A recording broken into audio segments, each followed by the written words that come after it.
welcome to English Literature class. Today we are going to cover part 2nd, Black Aeroplane of chapter number 3, two stories about flying from your course book First Flight class 10th. यहाँ पर देखिए जो इस chapter की second story है black aeroplane. ये एक mysterious aeroplane है। यहाँ पर देखिए जो राइटर हैं इस स्टोरी के वो एक पायलट हैं। जब वो इंग्लैंड अपने घर वापस जा रहे थे तो रास्ते में एक बड़ा सा तूफान आ जाता है, बहुत सारे बादलों का। तो उन बादलों में उसको एक मिस्टीरियस एरोप्लेन नजर आता है, तो उसी को ही यहाँ पर ब्लैक एरोप्लेन बोला गया है। अब ये मिस्टीरियस एरोप्लेन किस तरीके से पायलट की मदद करता है, किस तरीके से इस पायलट को इस तूफान से बाहर निकालता है और कैसे बाहर का रास्ता दिखाता है, कैसे इसकी हेल्प करता है, वो पढ़ेंगे हम इस स्टोरी में। तो यहाँ पर हम शुरू करते हैं chapter number 3, two stories about flying की सेकंड स्टोरी जिसका नाम है black aeroplane. The moon was coming up in the east behind me and stars were shining in the clear sky above me.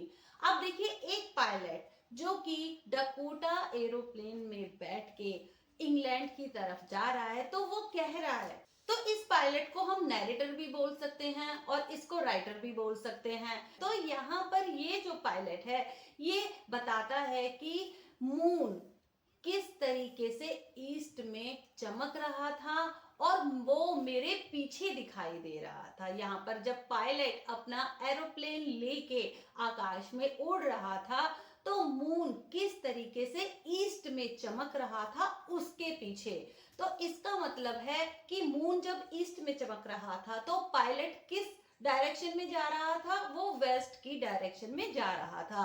And stars were shining in the clear sky about me. Sky बिल्कुल क्लियर था, बिल्कुल आसमान साफ था, जो stars थे वो शाइनिंग कर रहे थे उसके आगे। There wasn't a cloud in the sky, लेकिन उस रात आकाश में एक भी बादल नहीं था। I was happy to be alone high up about the sleeping country side.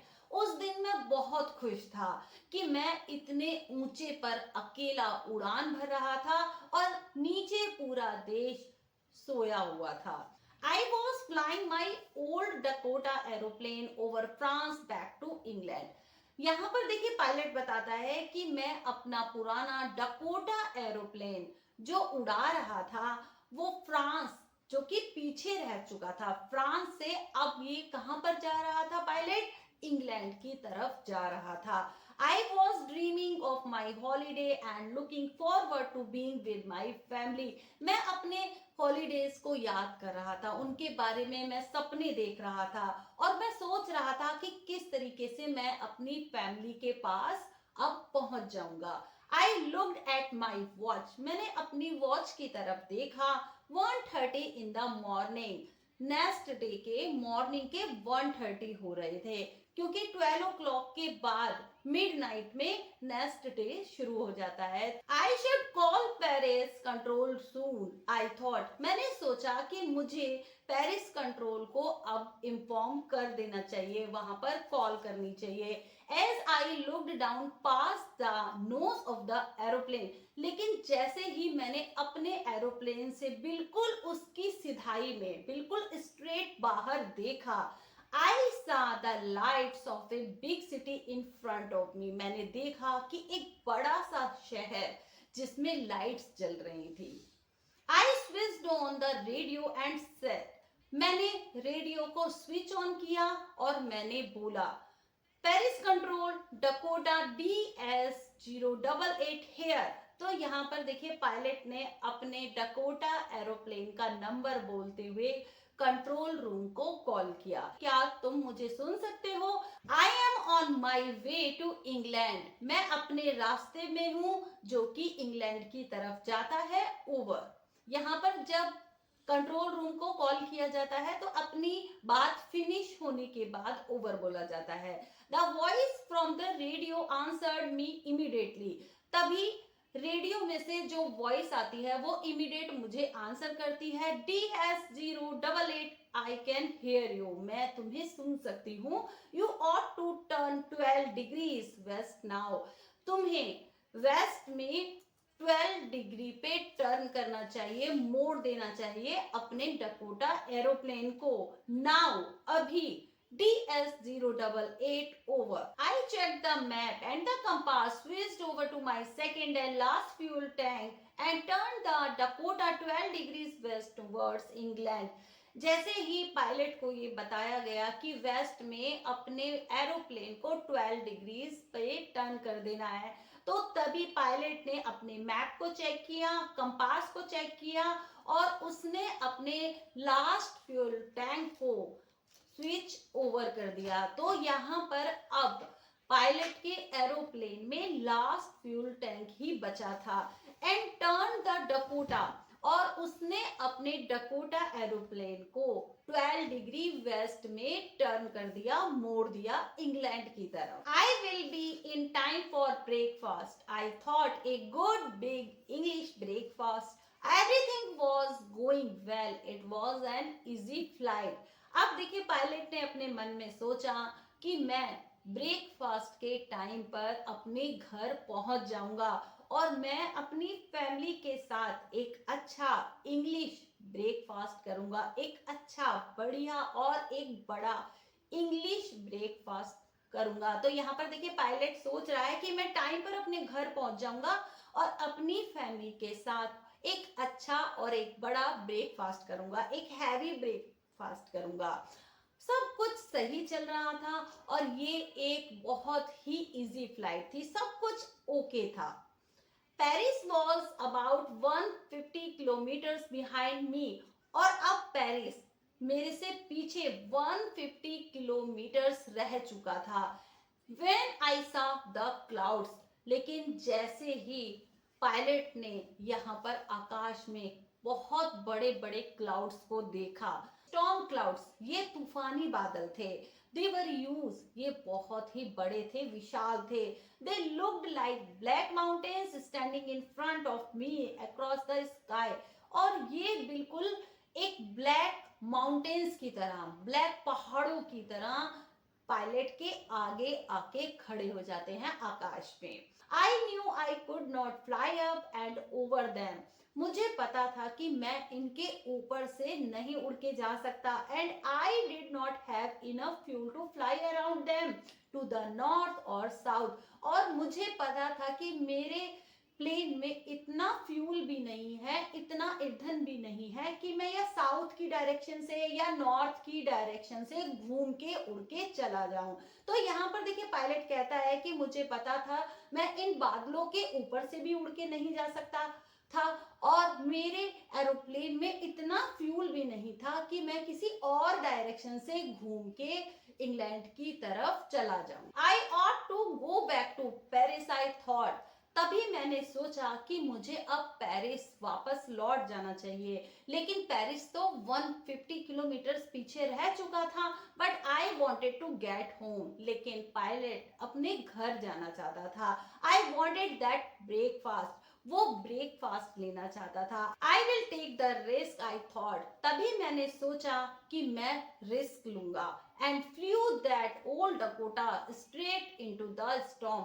और सीधा उसने अपने डकोटा एरोप्लेन को तूफान में घुसा दिया. पायलट अपने डकोटा एरोप्लेन को सीधे तूफान के बीच में ले गया. Inside the clouds everything was suddenly black.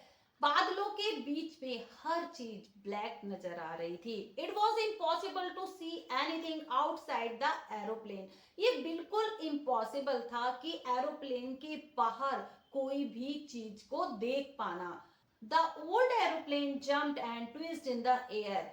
तो यहाँ पर पायलट बता रहा है कि उसका पुराना एरोप्लेन जो कि तूफान में बीच में जाके जंप कर रहा था और ट्विस्ट कर रहा था, बार बार हवा में घूम रहा था. I looked at the compass. और जैसे ही पायलट ने कंपास की तरफ देखा, आई could not believe my eyes. उसको अपनी आंखों पे बिल्कुल भी यकीन नहीं हुआ. The compass was turning round and round and round. Compass जो कि डायरेक्शन को शो करता है कि किधर कौन सी दिशा है या डायरेक्शन है। कंपास जो कि गोल गोल घूम रहा था, इट वॉज डेड, इसने काम करना बंद कर दिया था, इट वुड नॉट वर्क। तो अब पायलट को लगने लगा था कि कंपास अब डेड हो चुका है, ये वर्क नहीं करेगा।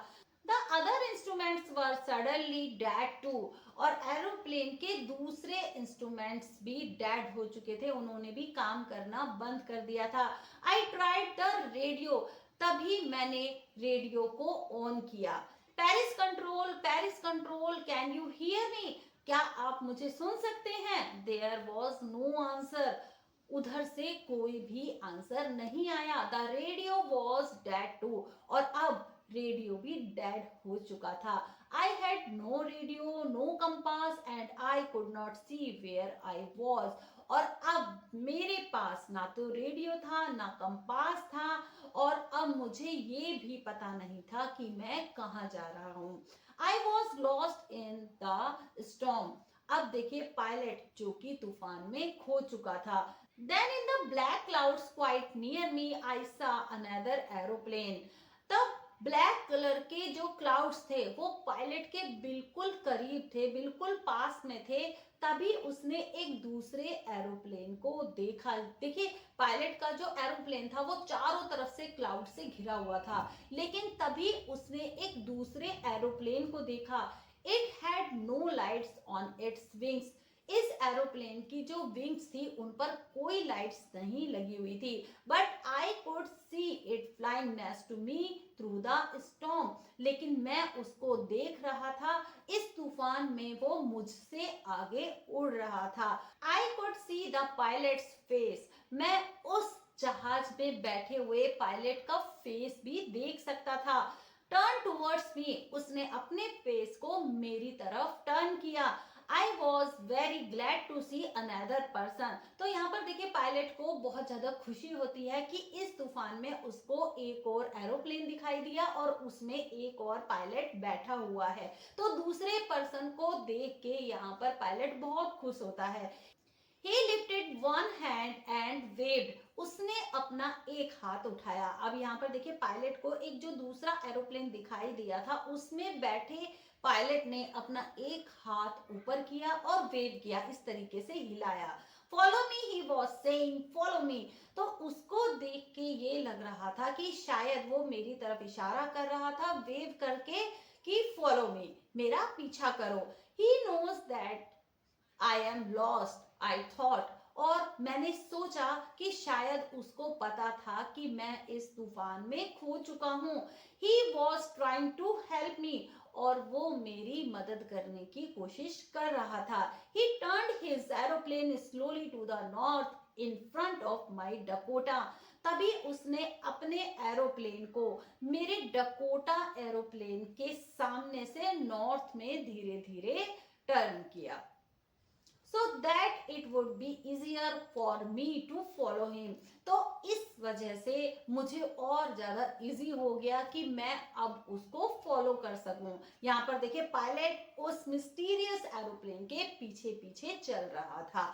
I was very happy to go behind the strange aeroplane like an obedient child, तो यहाँ पर देखिए पायलट बताता है कि मैं बहुत ज्यादा खुश था कि किस तरीके से मैं उस स्ट्रेंज एरोप्लेन के पीछे पीछे एक ओबीडेंट चाइल्ड की तरह, एक आज्ञाकारी बच्चे की तरह चले जा रहा था। After half an hour, the strange black aeroplane was still there in front of me in the clouds. Half an hour तक ये जो ब्लैक एरोप्लेन था ये मेरे आगे बादलों में चल रहा था। Now there was only enough fuel in the old Dakota's last tank to fly for 5 or 10 minutes more, तो यहाँ पर पायलट के डकोटा एरोप्लेन में ओनली 5 और 10 मिनट्स का ही फ्यूल बचा था। I was starting to feel frightened again, और अब मुझे डर लगना स्टार्ट हो गया। फ्राइटेंडेड का मीनिंग होता है डर या भयभीत होना। But then he started to go down, लेकिन अब ये जो मिस्टीरियस एरोप्लेन था ये नीचे की तरफ जाने लगता है। And I followed through the storm, और मैंने भी तूफान में उसका पीछा किया. Suddenly I came out of the clouds and saw two long straight lines of lights in front of me.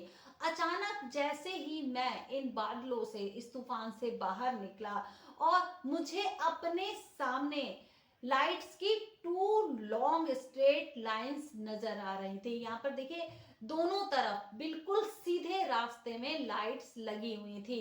तो ये एक रनवे था. It was a runway and airport. ये एक एयरपोर्ट का रनवे था जिसमें टू साइड्स में लाइट्स लगी हुई होती हैं. आई वॉज सेफ. और अब जैसे ही क्लाउड से बाहर निकला पायलट, तो उसको रनवे नजर आ चुका था. I was safe. वो अब सेफ था. I turn to look for my friend in the black aeroplane.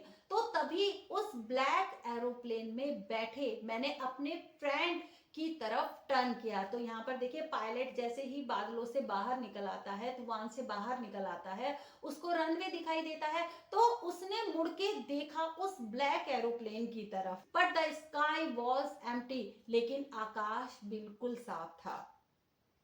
There was nothing there. वहां पर कुछ भी नहीं था. The black aeroplane was gone. और वो जो ब्लैक एरोप्लेन था वो जा चुका था. तो अब यहाँ पर देखिए जिसने पायलट की मदद की थी, वो जो ब्लैक एरोप्लेन था जिसने पायलट को रास्ता दिखाया था, वो कहीं भी दिखाई नहीं दे रहा था. स्काई बिल्कुल एम्प्टी था, बिल्कुल साफ था. ये जो मिस्टीरियस एरोप्लेन था वो जा चुका था. आई could not see it anywhere. और अब वो पायलट को कभी भी दिखाई नहीं दिया. I landed was not sorry to walk away from the old Dakota near the control tower. I went and asked a woman in the control center where I was and who the other pilot was. अब देखिए यहाँ पर देखिए narrator बताते हैं कि मैंने अपने डकोटा एरोप्लेन को लैंड किया और मैं अपने एरोप्लेन से बाहर निकला, और पास में ही एक कंट्रोल टावर था जहां पर रडार लगी हुई होती हैं सभी एरोप्लेन्स को देखने के लिए. तो तभी मैं कंट्रोल टावर में गया. वहां पर एक वुमेन थी. मैंने उससे पूछा कि कौन था वो पायलट जो आज मेरी मदद करने के लिए गया था. I wanted to say thank you. मैं उसको धन्यवाद कहना चाहता था. She looked at me very strangely and then laugh. वो बड़ी स्ट्रेंज तरीके से मेरी तरफ देखने लगी. अब ये जो कंट्रोल टावर में या कंट्रोल सेंटर में ये जो लेडी खड़ी थी, ये बड़ी स्ट्रेंज तरीके से, आश्चर्यजनक तरीके से मेरी तरफ देखती है और बाद में हंसने लगती है. Other aeroplane up there in the storm. एक और एरोप्लेन, दूसरा एरोप्लेन, और उस तूफान में no other aeroplanes were flying tonight. आज कोई भी दूसरा एरोप्लेन नहीं उड़ रहा था. Yours was the only one I could see on the radar. सिर्फ आपका ही एरोप्लेन आज रडार पर दिखाई दे रहा था. वो जो वुमेन जो कंट्रोल सेंटर में बैठी हुई थी, उसने पायलट से कहा कि सिर्फ आपका ही एरोप्लेन रडार पर दिख रहा था. So who helped me to arrive there safely without a compass or a radio and without any more fuel in my tanks? तो आज कौन मेरी मदद करने के लिए उस तूफान में पहुंचा था बिना किसी कंपास के, बिना किसी रेडियो के, और मेरे टैंक में तो फ्यूल भी नहीं था. तो कौन मेरी मदद करने के लिए पहुंचा था? Who was the pilot on the strange black aeroplane? तो उस मिस्टीरियस एरोप्लेन का, वो जो रहस्यमयी ब्लैक एरोप्लेन जो तूफान में दिखाई दिया था, उसका पायलट आखिर कौन था? Flying in the storm without lights. बिना किसी लाइट के जो तूफान में उड़ रहा था. तो अब देखिए इस चैप्टर में हमने क्या पढ़ा कि एक पायलट जो इंग्लैंड की तरफ जा रहा होता है वो किस तरीके से एक तूफान में फंस जाता है, और एक ब्लैक कलर का एक मिस्टीरियस एरोप्लेन आता है, वो उसकी हेल्प करता है. उसकी मदद से ही ये पायलट सेफली अपनी डेस्टिनेशन तक पहुंचता है. लेकिन उसके बाद इस पायलट को वो ब्लैक एरोप्लेन कभी भी दिखाई नहीं देता, कहीं भी दिखाई नहीं देता. तो मिलते हैं नेक्स्ट वीडियो में. Take care and good bye.